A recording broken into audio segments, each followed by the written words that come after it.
Oke, dalam kesempatan ini saya akan bercerita tentang pengalaman saya 2 minggu yang lalu di Swiss atau Switzerland. Dimulai dari Zurich, kita melaksanakan perjalanan menuju Monti-Tlis. Normalnya dalam paket wisata yang biasa ditawarkan, baik itu di stasiun maupun di terminal di Zurich, tujuan pertama adalah Luzern. Namun karena kali ini pada saat yang bersamaan di Luzern sedang ada pertandingan lari maraton, maka pada pagi hari itu tidak bisa diakses langsung, sehingga saya bersama tim paket wisata bus yang sudah saya beli. Saya mau cerita bahwa harga satu paket dari Zurich ke Monti-Tlis kemudian ke Luzern itu ada 164 Swiss franc atau sekitar 162 euro untuk satu orang dewasa. Ini dari tadi banyak pemandangan yang bagus. Kita bisa melihat di sini alam dari negara Swiss. Alamnya sangat indah, sangat lengkap.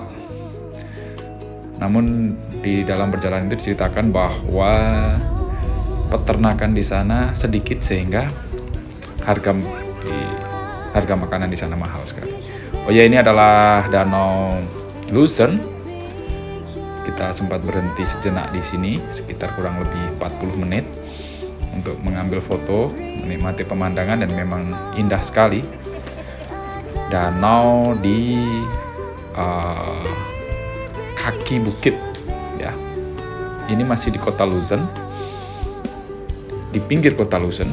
Kota Luzern tidak begitu besar, jadi lumayan lah kita bisa menikmati pemandangan alam ini. Airnya cukup bening juga, dan yang cukup menarik di situ ada bebek, ada hewan bebek. Saya ambil gambar saja, saya syuting langsung, saya shoot. Nah, betapa dia menikmati alam yang disediakan oleh Yang Maha Kuasa.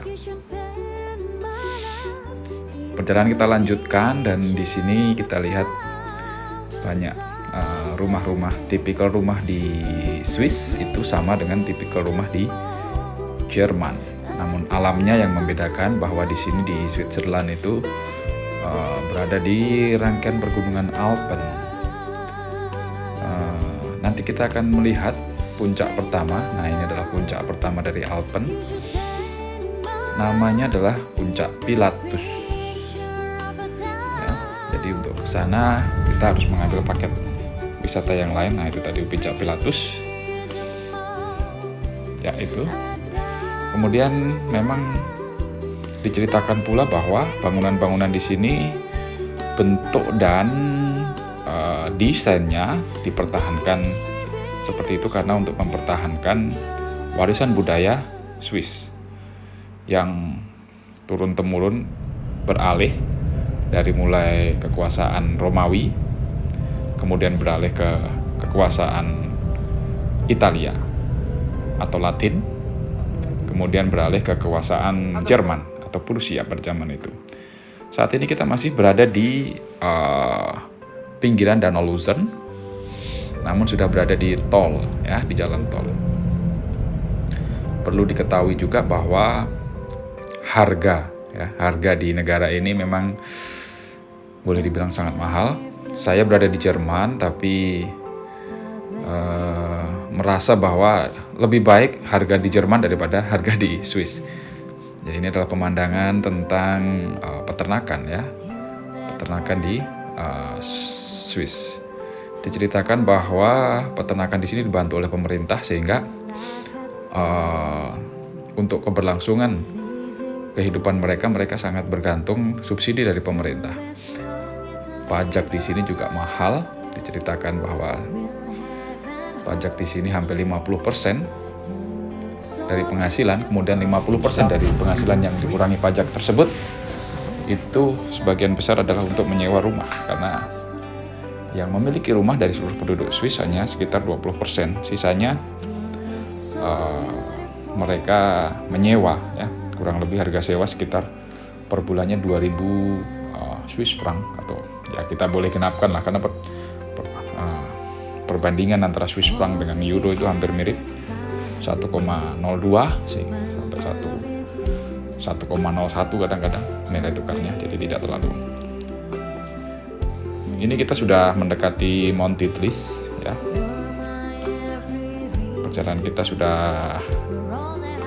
relatif mendekati tujuan pertama. Pemandangan memang selalu bagus, dan ya karena negara sudah maju, sudah jauh. Tidak jauh sebenarnya dibandingkan Indonesia, tapi memang sudah pengalaman bertahun-tahun sehingga bisa membangun negaranya dengan baik. Ini kita sudah lihat salah satu gunung di dekat Titlis. Itu adalah salah satu rangkaian dari pegunungan Alpen. Rumah-rumah di sini menarik sehingga ya tidak luput dari rekaman yang saya abadikan. Ini kita sudah sangat dekat, sudah mendekati tempat parkir. Di sini kami sudah diberitahu kurang lebih durasi nanti pada saat berada di Mount Titlis adalah sekitar 4 jam. Ya, kita tiba pada pukul 11. Kemudian nanti paling akhir adalah sampai dengan pukul 3. Karena perjalanan menuju tujuan selanjutnya yaitu Luzern membutuhkan waktu sekitar 1 jam. Oke, ya sekilas nampak ya harga per liter bensin atau bahan bakar minyak di negara ini. Ini adalah rangkaian, ya kita sudah sampai di parkiran Mount Titlis. Wow, sangat menarik ya. Gunung-gunungnya juga sangat indah. Oke, baik, kita saat ini tiba di pintu masuk Mount Titlis. Sangat bagus menurut saya ini pemandangannya. Jadi tempat ini memang benar-benar dikelilingi oleh gunung-gunung, pegunungan dari rangkaian pegunungan Alpen. Ini adalah pintu masuknya. Saya coba ke sini. Kemudian setelah masuk kita akan membayar tiket. Ya. Normalnya kurang lebih harganya sekitar 50 sampai 60 euro.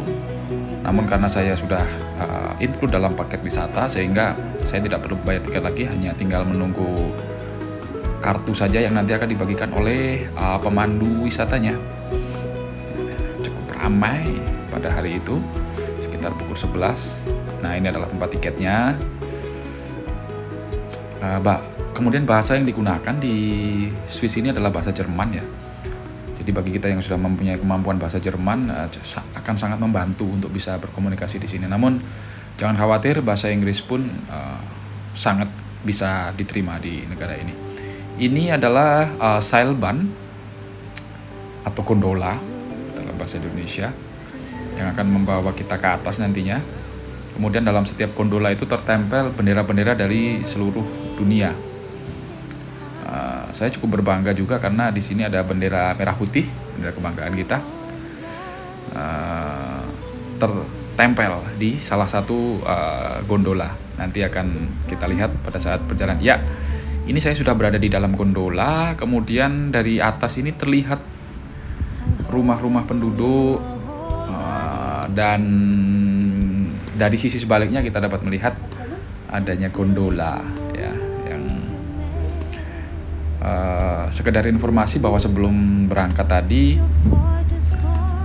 saya diberitahu, untuk kita semua diberitahu bahwa ada kemungkinan nanti bisa saja perjalanan ke atas gunung menggunakan gondola ini dibatalkan tergantung situasi angin yang ada di sana. Jadi kalau angin besar tentunya ini tidak bisa beroperasi. Saya merasa di dalam gondola ini juga ada hembusan angin yang cukup kencang ya. Namun kelihatannya masih pada taraf diizinkan untuk berjalan. Ya, syukur, karena kalau tidak berjalan alangkah sangat ruginya, sudah membayar mahal, Nah, ini adalah bendera merah putih, sebagai selipan saja. Tadi saya sampaikan. Nah, beruntungnya angin pada saat itu tidak terlalu besar. Tapi bagi yang jarang naik gondola pasti terasa itu goyangan dan hembusannya. Sensasinya sangat terasa sekali. Nah, ini semakin tinggi. Sebagai informasi, di pintu masuk tadi ketinggiannya sekitar 1000 di atas permukaan laut. Kemudian arah tujuan kita nanti ada sekitar 3000. Jadi menanjak pada ketinggian 2000 ya. Bagi yang pernah naik pesawat tentu akan merasakan perubahan pada tekanan di telinga. Ini juga kita rasakan begitu nanti sudah sampai di titik tertentu, telinga kita terasa berbeda. Nah, ini di sini ada hembusan suara angin, ini kerasa sekali anginnya. Agak merinding juga berada di sini ya, karena goyang-goyang. Nah, dari titik ini kita juga kalau melihat ke sisi belakang pada saat gondola berangkat itu ada terlihat danau di atas gunung, cukup indah, warnanya biru. Ya, pemandangannya memang luar biasa. Saya membayangkan bagaimana orang memasang pancangan besi di sini dengan menggunakan apa, kemudian teknologinya bagaimana. Ini sangat maju sekali pastinya. Ya, ini danau yang saya ceritakan tadi, Trup Z namanya, ya, atau Danau Z, Danau Trup.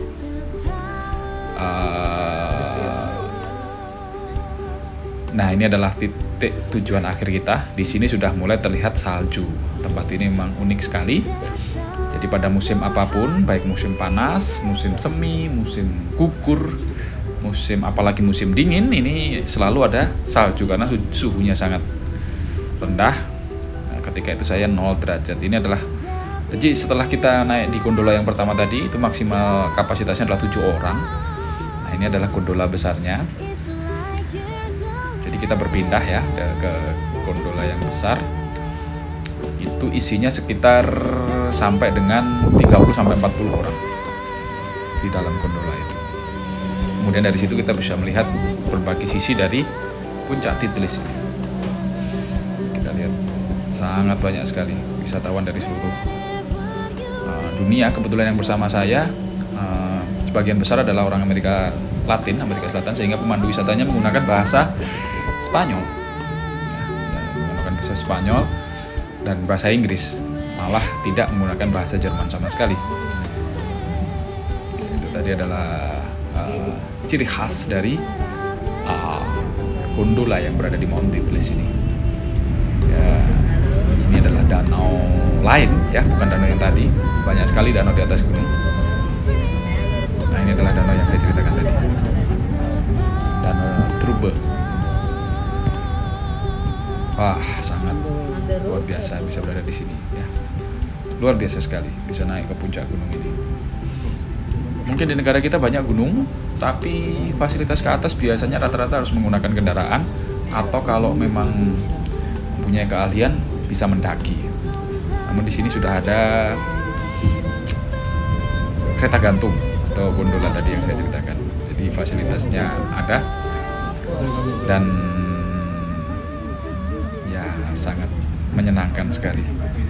Kita sudah hampir sampai pada titik akhir. Nanti kita dari sini sudah bisa melihat bagaimana orang berolahraga ski, dari meluncur dari atas, kemudian naik lagi dengan menggunakan ice flyer ya. Dimana ice flyer nanti juga boleh dicoba, dan saya kebetulan sendiri mencoba. Nah, di sini adalah wahana pertama yang bernama Skywalk. Jadi disinilah orang sering foto-foto, selfie ya, karena memang bawahnya langsung jurang, langsung gunung yang sangat tinggi. Kemudian tadi kita bisa berjalan di situ, bisa berjalan di skywalk tadi namanya. Nah, ini pada saat saya berjalan, saya baru sampai di tengah, kemudian di stop oleh petugasnya karena memang angin berembus kencang sekali pada saat saya berjalan, sehingga saya harus kembali lagi dan akhirnya saya memutar. Nanti pada berikutnya saya masuk melalui ini adalah pintu keluar terakhir kalau di situ. Jadi setelah kita naik gondola tadi ada bangunan berlantai 5, di sini ada lantai 5 kemudian keluar. Nah, kemudian kalau kita mau melanjutkan skywalk lagi, kita bisa jalan kurang lebih sekitar 300-200 meter dari situ, kemudian berjalan ke skywalk. Ini adalah ice flyer yang saya sampaikan tadi. Ini bagi para wisatawan tinggal naik saja, kemudian nanti akan ada alat dari tempat wisata Titlis ini yang memfoto kita dan kita bisa membeli foto tersebut. Ini juga digunakan oleh para olahragawan ski untuk naik ketika sudah meluncur dari atas, kemudian turun lagi menggunakan kemudian naik lagi menggunakan sarana ice flyer ini. Sangat menikmati sekali ya. Di benar-benar kelihatan bagaimana batu-batu di pegunungan.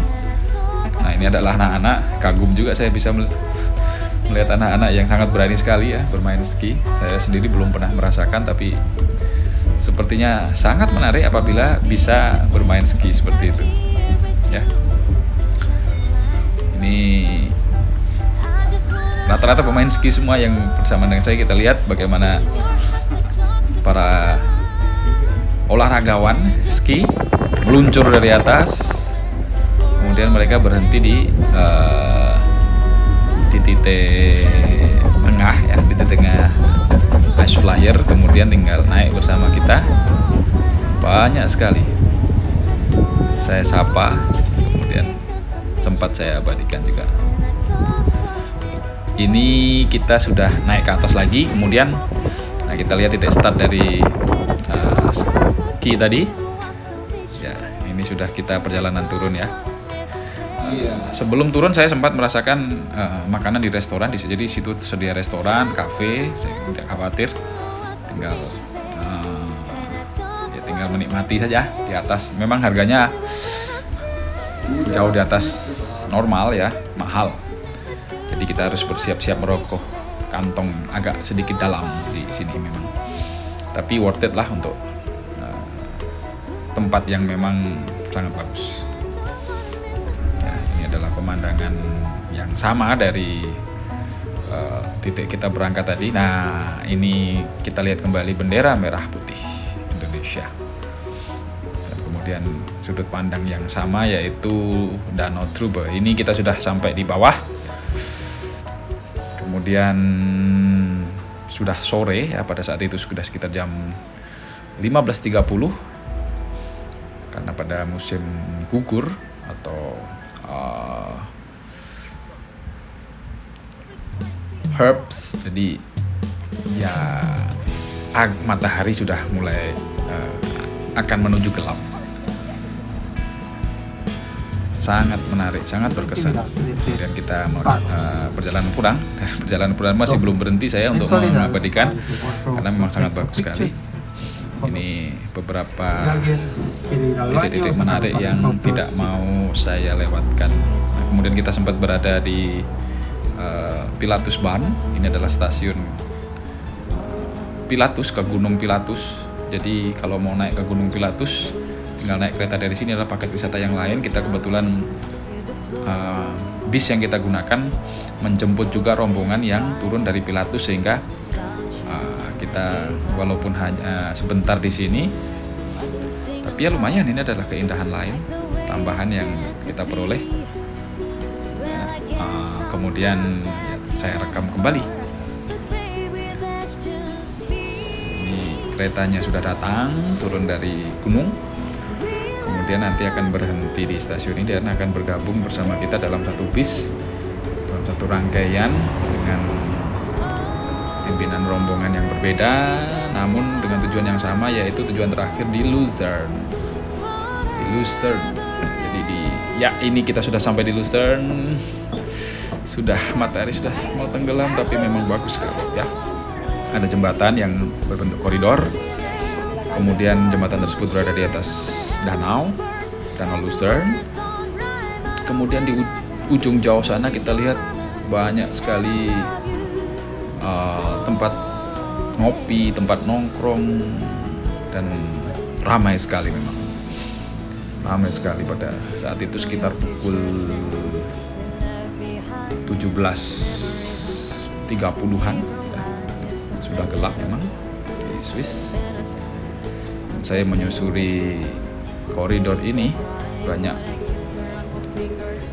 wisatawan yang selfie memang ya, yang selfie mengabadikan tempat yang bagus ini. Jadi memang tidak boleh dilewatkan apa yang ada di kota Lucerne ini. Oke, sampailah kita di penghujung perjalanan pada kesempatan kali ini. Jadi ini adalah terakhir saya di kota Lucerne. Terima kasih atas waktu yang telah disempatkan untuk menonton video ini.